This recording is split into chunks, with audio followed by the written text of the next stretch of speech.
আচ্ছা, সো আমাদের প্রথম এক্সপেরিমেন্টটা হচ্ছে ডিফারেন্ট টাইপস অফ সুইচের ক্যারেক্টারিস্টিক্স করবো। মানে ক্যারেক্টারিস্টিক্স বলতে আমরা basically V versus I graph plot করবো। যে গ্রাফগুলো আমরা অলরেডি ক্লাসে করছি ওইগুলোরই প্র্যাকটিক্যাল ইমপ্লিমেন্টেশন। সো আমাদের এখানে প্রথমে বিজেটি মসফেট আছে, সো এগুলো যেহেতু আমরা সেকেন্ড ইয়ারে করে আসছি ওগুলো দেখাচ্ছি না। প্রথমটা হচ্ছে আমাদের আইজিবিটি আর সুইচ।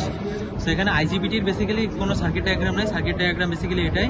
এখানে আমরা জাস্ট কী করতে হবে, এসসিআর এর জায়গায় আইজিবিটি বসাতে হবে। সো আইজিবিটির ডায়াগ্রামটা হচ্ছে এরকম, যে এখানে মাঝেরটা হচ্ছে জি, এই পাশেরটা হচ্ছে সি, মানে কালেক্টর, এটা হচ্ছে এমিটার। এটা হচ্ছে আমার আইজিবিটি। এখন এটার যদি আমরা দেখতে চাই, যদি আমাদের প্র্যাকটিক্যাল যে সার্কিটটা, সেই সার্কিটটা দেখতে চাই, মানে যে চিপটা দিবে আইসিটা, ওইখানে বেসিক্যালি প্রথমটা হচ্ছে টার্মিনাল 1, সেকেন্ড হচ্ছে টার্মিনাল 2, থার্ড 3 নাম্বারটা হচ্ছে এটা না তো কোনটায় গেলি। আচ্ছা, সো বেসিক্যালি এটা মসফেট, বাট মসফেট আর আইজিবিটির একদম আমার যে অরিজিনাল সার্কিট সেটা একদম সেম। সো এখানে বেসিক্যালি মাঝেরটা হচ্ছে গেট, এই পাশেরটা হচ্ছে কালেক্টর, এই পাশেরটা হচ্ছে এমিটার। সো আমরা মনে রাখবো এমিটারটা আমাদের গ্রাউন্ড থাকবে, এটা মনে রাখলে আমাদের হবে। আর গেটের সাথে একটা রেজিস্ট্যান্স, আর কালেক্টরের সাথে আরেকটা রেজিস্ট্যান্স কানেকশন হবে। সো কানেকশনটা একদম সেম টু সেম। আমাদের হচ্ছে যে এটা মনে রাখতে হবে, এটা এই ছবিটার জায়গায় আমাদের এই ছবিটা আগাইতে হবে, তাহলে আমাদের হয়ে যাবে। আচ্ছা, সো এটাই গেল। এটা হচ্ছে আমাদের আইজিবিটির জন্য। আইজিবিটির আমরা আউটপুট কীভাবে নিব, প্রত্যেকটার আউটপুটই সেম, সেটা আমরা একবারে লাস্টে বলতেছি। এরপরে এসে আমরা এসসিআর এর ক্ষেত্রে, এসসিআরেও আমরা কি জানি 3টা টার্মিনাল থাকে, একটা হচ্ছে গেট, একটা ক্যাথোড, একটা হচ্ছে অ্যানোড। সো এটার ক্ষেত্রে আমাদের জিনিসটা একদম সেম টু সেম। আমাদের যে হচ্ছে সার্কিট ডায়াগ্রাম থাকবে ওটা আমরা এরকম মাঝখানে ধরবো। এই প্রথমটা হচ্ছে কি ক্যাথোড, পরেরটা অ্যানোড, আর এটা হচ্ছে গেট। এই হচ্ছে আমাদের কানেকশনটা। সো আমাদের অরিজিনাল যে ব্ল্যাক সাইড, এটা হচ্ছে আমাদের এসসিআর। এসসিআর এর বেসিক্যালি কি থাকবে, একদম এই পাশেটা হচ্ছে বাম থেকে ক্যাথোড, অ্যানোড, তারপরে হচ্ছে এটা হচ্ছে গেট। সো এখানে বেসিক্যালি ওই কানেকশনটাই দিব। আমরা কি করবো, ক্যাথোডটাকে আমরা কি করবো, গ্রাউন্ড করে দিব। অ্যানোডের সাথে একটা রেজিস্ট্যান্স লাগাবো 220 ওহম, আর গেটের সাথে আমরা একটা রেজিস্টর লাগে, সেটার সাথে হচ্ছে ভেরিয়েবল ডিসি। এটা আমরা অলরেডি পারি, এগুলো হোপফুলি এখন আমরা ইজিলি বুঝতে পারি। এরপরে যেটা আছে সেটা হচ্ছে ট্র্যাক। ট্র্যাকের জিনিসটাও এরকম। ট্র্যাক হচ্ছে কি, এটা দুই পাশে কানেকশন থাকবে। সো এখানে ক্যাথোড অ্যানোড আলাদা করা যায় না, এই জন্য আমরা জাস্ট এটাকে বলবো নিচেরটা টার্মিনাল 1, উপরেরটা টার্মিনাল 2, এটা গেট। সো এটাকেও যদি আমরা হচ্ছে ওই অরিজিনাল চিপটা দেখি, সেখানে আমার প্রথমটা 1 নাম্বার টার্মিনাল, 2 নাম্বার টার্মিনাল, এটা হচ্ছে গেট। সো এই 1 নাম্বার টার্মিনালটা কি থাকবে, গ্রাউন্ড করা থাকবে। 2 নাম্বারটা একটা রেজিস্টার হয়ে ব্যাটারির সাথে লাগবে। 2 নাম্বারটা হচ্ছে একটা রেজিস্টার হয়ে ফিক্সড ব্যাটারির সাথে লাগবে। গেটটাও কি হবে, 1 কে রেজিস্টার হয়ে একটা ভেরিয়েবল ব্যাটারির সাথে লাগবে। এটা হচ্ছে আমাদের ট্র্যাক।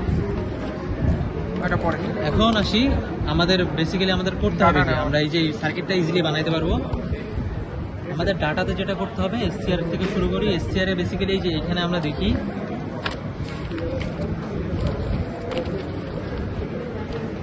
এই যে এখানে আমরা হচ্ছে ভিএএ, বেসিক্যালি আমাদের এই যে এটা হচ্ছে আমাদের ভিএএ। এটা কি মানে নোটেশন ভুল আছে। আচ্ছা, এখানে আলটিমেটলি এখানে যদিও ভুল আছে, বেসিক্যালি এটা হচ্ছে ভিজিজি বা ভিএ, এটা হচ্ছে আমাদের সেই এটা আমরা ভেরি করবো। যেখানে আমরা দেখতেছি 1 থেকে শুরু করে আমাদের সুবিধা মতো ভেরি করবো। এখানে আমাদের একটা জিনিস খেয়াল রাখতে হবে, এটা হচ্ছে ইউনিডাইরেকশনাল সুইচ। সো আমরা কখনোই একবার যখন আমরা ভোল্টেজ বাড়াবো, আমরা পিছনে ভোল্টেজ কমালে কখনো আমরা হচ্ছে আউটপুটটার ডিজায়ার্ড আউটপুট আসবে না। যেহেতু এটা ইন্ডাকশন, এটা শুধুমাত্র ফরওয়ার্ড দিকে হচ্ছে সুইচিং ক্যাপাসিটি শো করে, সেজন্য আমরা মেক শিওর করবো যদি আমরা কখনো বাড়াইও ফেলি, তখন আমরা কি করবো, এই যে সোর্সটা একবার অন করে একবার অফ করবো। অফ করলে আবার জিনিসটা রিস্টার্ট হবে, তখন আমরা আবার 0 থেকে আস্তে আস্তে বাড়াবো। কারণ আমাদের কাজটা হবে দুটি জিনিস, একটা হচ্ছে এই এ আর কে এর অ্যাক্রসে একটা ভোল্টেজ মেজার করা, আর আমরা কি করবো, এই যে আরএল এর অ্যাক্রসে একটা ভোল্টেজ মেজার করবো। এখানে যে ভোল্টেজটা পাবো, সেই ভোল্টেজটাকে আমরা আরএল দিয়ে ভাগ করে আমরা আইটা পাবো। সো আমাদের আলটিমেটলি টার্গেট হচ্ছে কি, যে আইটা, এই আইটা কীভাবে পাবো, এইটার অ্যাক্রসে যে ভোল্টেজ ডিভাইডেড বাই আর, এটা করে আমরা আই এর ভ্যালুটা পাবো আর বি এর ভ্যালুটা পাবো। এরপরে আমরা কি করবো, তারপর জাস্ট এটা গ্রাফে প্লট করবো, যে আই ভার্সাস বি গ্রাফটা প্লট করবো। এখানে সাজেশন হচ্ছে গ্রাফটা কেমন হবে সেটা মুখস্থ করে রাখা, তাহলে আমরা জাস্ট দিয়ে টাকা দিতে পারবো, বা আমাদের আউটপুট যদি এক্স অ্যাক্সিসে থাকবে হচ্ছে ভিএ কে, মানে আমি যে এই যে এ আর কে এর অ্যাক্রসে ভোল্টেজ নেব, ওইটা আইজিবি। এক্স অ্যাক্সিসে হচ্ছে ভিএ কে। আচ্ছা, এই যেটা এক্স অ্যাক্সিসের অ্যাক্রসে থাকবে হচ্ছে ভিএ কে, আর ওয়াই অ্যাক্সিসে থাকবে কারেন্টের অনুযায়ী আমরা হচ্ছে এই যে গ্রাফটা আঁকাইতে পারবো। সিমিলারলি আইজিবিটির ক্ষেত্রে যদি আসি, আইজিবিটির ক্ষেত্রেও পুরো সেম জিনিস, পুরো মসফেটের মতো আমরা কি করবো, এই যে ভিজিজিটা এটা ভেরি করব। এটার অ্যাক্রসে যেহেতু এসসিআর এ ছিল হচ্ছে একে, সেজন্য একে লিখছি, বাট আমার আইজিবিটিতে দেখে রাখবে কালেক্টরের এমিটার, এই জন্য সি নিব। ভিসিটা মাপবো, ভ্যালুটা আস্তে আস্তে এরকম কমতে থাকবে। আর আমরা আইসিটা কিভাবে মাপবো, সেম এই রেজিস্টারের অ্যাক্রসে ভোল্টেজটা মাপবে আর দিয়ে ভাগ করবে। রেজিস্ট্যান্সে থাকবে, তারপর এই দুইটা প্লট এই দুটো প্লট করবো। এখানেও সেম এক্স অ্যাক্সিসে ভোল্টেজ থাকবে, ওয়াই অ্যাক্সিসে আমার কারেন্ট থাকবে। আমাদের গ্রাফটা এরকম আসবে। আচ্ছা, তো এই হচ্ছে আমাদের আইজিবিটি ট্রায়াগার সুইচের হিসাব নিকাশ শেষ।